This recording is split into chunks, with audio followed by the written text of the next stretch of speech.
Christian community felt this loss. And let me tell you, the tributes given by pastors like Jentezen Franklin, T.D. Jakes, Charles Neman, and John Hagee.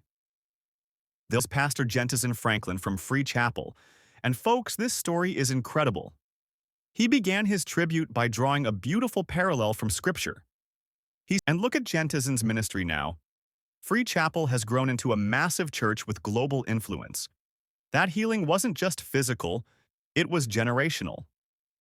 Now, T.D. Jakes couldn't be there physically because he was in a meeting at Martha's Vineyard, but he sent an absolutely beautiful video message. And you know Bishop Jakes, when he speaks, people listen. He starts by calling this a bittersweet moment, where words fail us. He knew Dodie personally, called her Dolores Pilgrim, using her birth name, which shows the intimate connection they had, as a gift from God to the world that Pastor John discovered and made his wife. Pastor Charles Neman from Abundant Church in El Paso shared something that made me tear up. 12.5 years ago, his wife, Relly, was diagnosed with ovarian cancer, and they were at MD Anderson Hospital going through treatment. Charles steps out to get coffee, and when he comes back, he hears voices in his wife's room. Finally, Pastor John Hagee from Cornerstone Church delivered what I can only describe as a prophetic blessing that gave me goosebumps. With 67 years of ministry experience, he called Dodie one of the greatest champions for Christ he's ever known.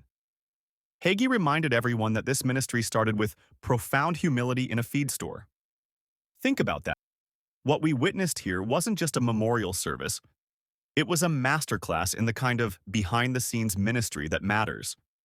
These pastors didn't just know Dodie as Joel's mother or John's wife.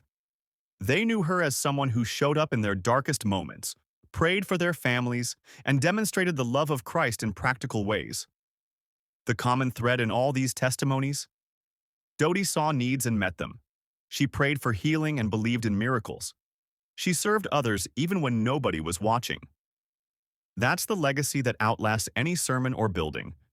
It's the lives you touch and the people you bless. As we remember Mama Dodie, let's ask ourselves, what kind of legacy are we leaving? Are we showing up for people in their hospital rooms? Are we praying for strangers' children? Are we living with the kind of humility and love that makes people feel they're on holy ground when they encounter us? That's the real lesson from these tributes. Ministry isn't about platforms or programs. It's about showing up with love, prayer, and practical compassion. Mama Dodie mastered that art, and her influence will continue for generations to come. Let me know in the comments which testimony moved you the most, and don't forget to subscribe for more coverage of faith, ministry, and the stories that shape our spiritual landscape. Until next time, keep fighting the good fight.